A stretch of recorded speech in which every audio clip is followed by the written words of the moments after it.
city that never sleeps, Belgrade. My name is Aco Gagić and I'm a PHP programmer.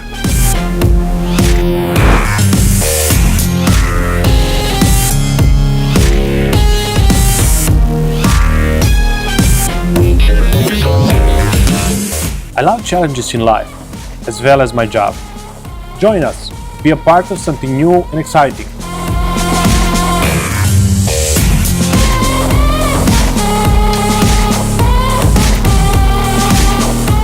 See you soon at the PHP Serbia Conference 2018.